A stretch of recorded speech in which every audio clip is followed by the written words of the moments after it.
अगर आप स्टूडेंट्स हैं 10th क्लास के जो अपने बोर्ड एग्ज़ाम्स की प्रिपरेशन कर रहे हैं, आपने सीबीएसई की साइट पर मैथ्स का स्टैंडर्ड सैम्पल पेपर देखा और आपको लगा कि काश कोई हमें इसको एक्सप्लेन कर दे, इसका सॉल्यूशन दे दे, तो आज का वीडियो आपके लिए है।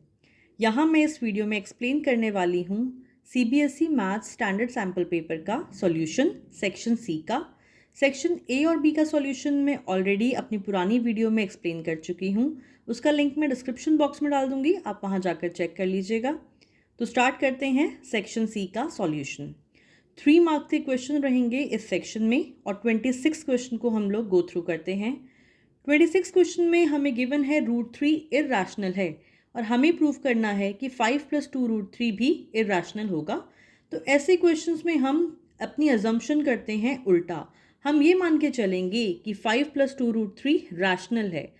अगर रैशनल है तो यानी कि वो इक्वल होगा a/b के, जहाँ पर a/b पॉजिटिव इंटीजर्स होंगे जिनका HCF है वो 1 रहेगा। हमने यहाँ पर 2 √3 को इस साइड रखा और 5 को दूसरी साइड ले गए, वो सब्ट्रैक्ट होकर जाएगा।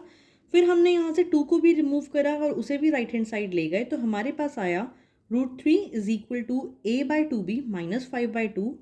अब हमने अपनी राइट हैंड साइड को एनालाइज किया तो ये भी एक रैशनल है, ये भी एक रैशनल है और रैशनल को सब्ट्रैक्ट करेंगे रैशनल से तो हमारे पास आंसर आ जाएगा रैशनल। यानी कि इस इक्वेशन से हमारे पास आ रहा है √3 रैशनल नंबर, जबकि हमें गिवन है कि √3 is irrational. So it means we have arrived on a contradiction. So our assumption is wrong और हमने अज्यूम क्या किया था कि 5 + 2 √3 रैशनल है। It means our assumption is wrong, so 5 + 2 √3 is an irrational number. ये हो गया सॉल्यूशन 26 क्वेश्चन का। 27 क्वेश्चन की तरफ मूव करते हैं। We are given a polynomial, हमें एक पॉलिनोमियल गिवन है x² + px + q और हमें बोला इस पॉलिनोमियल के जो रूट्स हैं वो आपके इस पॉलिनोमियल के रूट्स के डबल होंगे। तो हमने क्या करा, हमने इनको नाम दे दिया। इसको हमने नाम दिया f(x) और इसको हमने नाम दिया g(x). हमने अज्यूम किया g(x) के रूट्स अल्फ़ा एंड बीटा हैं। इट मीन्स f(x) के डबल होंगे तो 2 अल्फ़ा और 2 बीटा हो जाएंगे। फिर हमने सम ऑफ द रूट्स अपना इस पॉलिनोमियल के इक्वेशन के थ्रू निकाला तो अपने पास आएगा अल्फ़ा + बीटा = 5/2। हम उसको अगर 2 से मल्टीप्लाई कर देते हैं इस इक्वेशन को तो अपने पास ये वैल्यू आ जाएगी। Then product of the roots हमें पता है क्या होता है, c/a।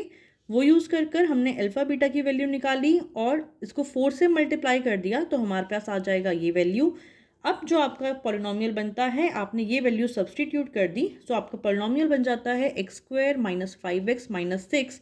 और इसको जब आप कंपेयर करेंगे so you are getting p = -5 and q = -6। 28 question को देखते हैं। हमें गिवन है एक ट्रेन, हमने अज्यूम करा उसकी यूनिफॉर्म स्पीड x है और जो यूजुअल टाइम लेती है वो y लेती है।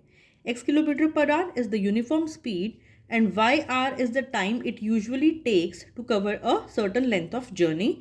अब by distance formula speed into time is equal to your distance.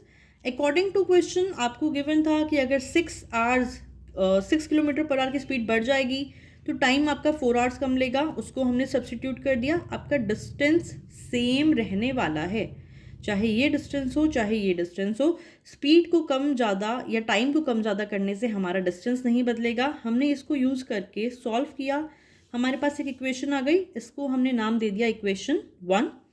Similarly जो दूसरी कंडीशन गिवन थी उसको भी हमने xy की इक्वल रखा। वहाँ से जो हमारी इक्वेशन आ गई वो हमारे पास आ जाएगी, हमने उसको नाम दिया इक्वेशन 2। अब इक्वेशन 1 और 2 यहाँ लिखकर हमने इनको सॉल्व किया। आप देख पा रहे हैं यहाँ पर एक प्लस में है एक माइनस में है, तो we are adding our equations. हमारे पास x की वैल्यू आ जाएगी 30। फिर सॉल्व करेंगे y के लिए। x की वैल्यू आप 30 अपनी इन दोनों में से किसी भी इक्वेशन में पुट कर देंगे तो जो y की वैल्यू आ जाएगी वो आ जाएगी 24। और as per distance formula length of the journey जो है, जो डिस्टेंस कवर्ड है वो आपका बन जाएगा स्पीड इंटू टाइम। सो 24 × 30 करके you will be getting your answer as 720 kilometre. This is your question 28 था।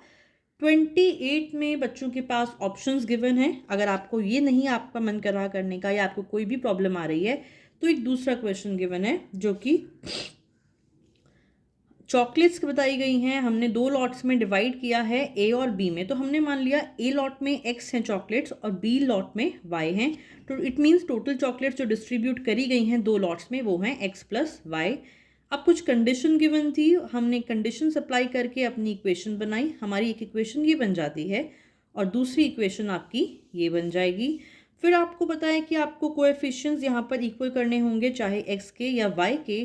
तो हम यहाँ पर सेकेंड इक्वेशन को 2/3 से मल्टीप्लाई कर रहे हैं, हम अपने एक्स की कोएफिशिएंट्स को इक्वल कर रहे हैं। सो फर्स्ट और सेकेंड, हमने सेकेंड इक्वेशन को 2/3 से मल्टीप्लाई किया तो हमारे पास इक्वेशन थर्ड आ जाती है। फिर थर्ड और इक्वेशन फर्स्ट को हमने सॉल्व किया, हमने सब्ट्रैक्ट कर दिया। यहाँ से सब्ट्रैक्ट कर कर हम सॉल्व करते गए, हम देख पा रहे हैं कि ये x और x तो हमारे कैंसिल आउट हो रहे हैं यहाँ पर। फिर आपने y के लिए सॉल्व किया, सॉल्व करते करते आप पहुँचे, आपकी y की वैल्यू आ जाती है 200 और इस वैल्यू को आप अपनी फर्स्ट इक्वेशन में डाल देंगे तो आपकी x की वैल्यू आ रही है 300। और जैसे कि हमने पहले बताया total number of chocolates are x plus y, तो हमने दोनों को ऐड कर दिया और हमारा फाइनल आंसर आ जाएगा x plus Y is equal to 500। So it means total number of chocolates are 500। ये हो गया हमारा क्वेश्चन नंबर 28 का सेकेंड जो आपको ऑप्शन गिवन था। क्वेश्चन नंबर 29 बहुत ही सिंपल क्वेश्चन है, ट्रिग्नोमेट्री से है। आपको प्रूव करना है that this is your left hand side and this is equal to your right hand side. तो 1 प्लस tan स्क्वायर थीटा को हमें पता है क्या होता है, sec स्क्वायर थीटा होता है। हमने इसकी जगह ये वैल्यू सब्सटीट्यूट कर दी, ऊपर हमने न्यूमरेटर को चेंज नहीं किया है। Similarly 1 plus cot square theta हमें पता है कोसेक स्क्वायर थीटा होता है, हमने वो वैल्यू डाल दी, चेंज कुछ नहीं किया। अब आपने tan को ब्रेक कर दिया साइन और कॉस के टर्म्स में और sec को भी आपने 1/cos के टर्म्स में चेंज कर दिया। सिमिलरली हमने इस एक्सप्रेशन को सॉल्व किया तो हमारे पास आया, आप देख पा रहे हैं ये कॉस स्क्वायर थीटा जो है ये यहाँ से कैंसिल आउट हो जाएगा और यहाँ एक कॉस थीटा बच जाएगा। सिमिलरली आपका यहाँ से साइन स्क्वायर थीटा पूरा कैंसिल आउट हो जाएगा और आपका 1 साइन थीटा डिनोमिनेटर में बच जाएगा। अगेन आप एलसीएम ले लेंगे, एलसीएम लेंगे तो आपका ये पावर 4 हो जाएगी, sine raise to the power 4 theta plus cos raise to the power 4 theta. अब आपको पता है कि ये अगर आप एनालाइज करें a4 प्लस b4 तो आपका किसके इक्वल आ जाता है, a square plus B square का whole square minus 2a square B square. तो हमने वही चीज़ अप्लाई कर दी। अगेन हमें पता है sine square theta plus cos square theta की जो वैल्यू होती है वो होती है 1। तो ये वैल्यू हम यहाँ सब्सटीट्यूट कर रहे हैं, डिनोमिनेटर को हमने अलग अलग दोनों जगह लिख दिया, ये एक्सप्रेशन के साथ भी लिख दिया। 1/sin थीटा कॉस थीटा को हम सेक थीटा कॉसेक थीटा लिख सकते हैं। यहाँ से ये 2 एज इट इज़ रहेगा और एक एक पावर कैंसिल आउट होकर हम देख पा रहे हैं कि हमारा वही आ जाता है जो हमें राइट हैंड साइड में प्रूव करना था। हमें राइट हैंड साइड में यही प्रूव करना था, लेफ्ट हैंड साइड को हम सॉल्व करते हुए आ रहे हैं और फाइनली हम पहुंच गए अपनी राइट हैंड साइड पर। So we are done with a question number 29। Question number 30 आपका गिवन है, आपको एक पैरेललोग्राम हमने नाम दे दिया PQRS जो सर्कमस्क्राइब कर रहा है सर्कल को। हमने सर्कल का सेंटर मान लिया O। टू प्रूव क्या है that PQRS is a rhombus. अब हमें पता है कि a rhombus is a parallelogram with all sides equal. वो कोई भी पैरेललोग्राम जिसकी सारी साइड्स इक्वल होंगी वो आपका रोम्बस हो जाएगा। इसको अप्लाई करेंगे, साथ में हमें पता है length of tangents drawn from external point are equal. तो ये अगर आप देख पा रहे हैं सर्कमस्क्राइब कर रहा है, इट मीन्स ये आपका टेंजेंट है, ये RS is a tangent at point C, PQ is a tangent to the circle at point A. Similarly, QR at point B and PS at point D. तो आपने देखा कि PA is equal to PD। इस point से अगर हम देखें तो this length is equal to this length and from this point if we check it out, this length is equal to this length. Similarly, QA is equal to QB and RB is equal to RC। हमने ये लिखकर अपनी equations बनाई, हम इनको equation 1 2 3 4 का नाम दे सकते हैं यहाँ पर। And finally we are adding our these 4 equations. हम लेफ्ट हैंड साइड में लेफ्ट हैंड साइड को ऐड करेंगे, राइट हैंड साइड पर राइट हैंड साइड को ऐड कर देंगे। ऐड करके जब हम अरेंज करेंगे तो PA प्लस AQ आपको बताया क्या बन जाएगा, PQ। SC प्लस RC आपका बन जाएगा RS। Similarly P D plus S D आपका बन जाएगा, पी डी को आप क्लब कर रहे हैं एस डी के साथ तो आपका बन जाएगा पी एस, और क्यू बी को आप क्लब कर रहे हैं आर बी के साथ तो it will become Q R. अब रोम्बस है तो ऑपोजिट साइड्स इक्वल होंगी, हम आर एस को हमें पता है पी क्यू के ही इक्वल होगा, तो हम आर एस की जगह पर P Q plus P Q लिख देंगे और क्यू आर की जगह पर हम यहाँ पर पी एस लिख देंगे। So it will become two P Q is equal to two P S, two से टू कैंसिल आउट हो जाएगा और आपके पास आ गया P Q is equal to P S, यानी कि P Q is equal to P S. अब वो कोई भी रोम्बस, दो साइड्स तो ऑपोजिट साइड्स इक्वल थी ही हमें पता है पैरेललोग्राम की, हमने प्रूव कर दिया कि एडजेसेंट साइड्स भी इक्वल हैं, it means all four sides are equal, this P Q R S is a rhombus. Fine, तो सॉल्यूशन आप लोग देख लीजिएगा। 30th क्वेश्चन में ही अगेन हमारे पास चॉइस है, हमें दो टेंजेंट्स गिवन हैं parallel, X Y and X dash Y dash are two tangents जो पैरेलल हैं, हमें एक सर्कल दे दिया, A B is another tangent. अब हम यहाँ पर देख पा रहे हैं क्लियरली, अगर आप अपने ट्राइंगल पी ए ओ और सी ए ओ को देखें तो आपको पता है from tangent from external points are equal, so ये साइड और ये साइड इक्वल होगी, ये साइड आपकी कॉमन आ रही है and O C and O P is equal to radius, तो हम क्लियरली कह सकते हैं कि हमारे ये दोनों ट्राइंगल कॉन्ग्रुएंट हैं एस एस एस से क्राइटेरिया से, और ट्राइंगल्स कॉन्ग्रुएंट हैं तो जो एंगल्स होंगे वो इक्वल होंगे। हमें जो यूज़ करना था हमने इन दोनों को इक्वल प्रूफ करके इनको नाम दे दिया एक्स। सिमिलरली इन दोनों को भी इक्वल प्रूफ करके हमने नाम दे दिया y। अब P Q is the diameter और ये चारों एंगल्स आपके डायामीटर पर बन रहे हैं, it means x plus y 180 degree होगा।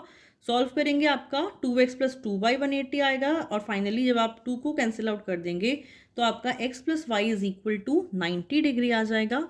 और x प्लस वाई अगर आप देखें तो जो हमें चाहिए था एंगल ए ओ बी वो आपका x प्लस वाई ही है, so it means angle A O B जो है वो हमारा आंसर आ जाएगा 90 degree.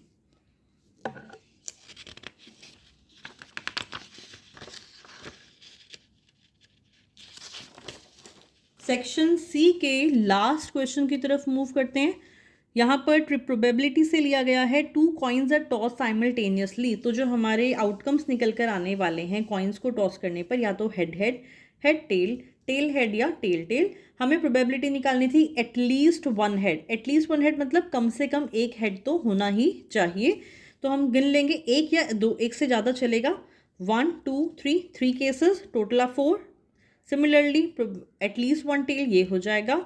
Similarly one head and one tail आप काउंट करेंगे तो exactly one head one tail आपके टू केसेस में आ रहे हैं, ये और 2/4 which will become 1/2। I hope this video will be useful for all the students of class 10th A. All the best for your exams. अच्छे से prepare कीजिए और ये वीडियो पसंद आए तो इसे प्लीज़ लाइक कीजिए, शेयर कीजिए और मेरे चैनल को सब्सक्राइब कीजिए, क्योंकि मैं आपके बोर्ड की एग्ज़ाम्स की प्रिपरेशन इसी तरह से करवाना चाहूँगी। Thank you so much.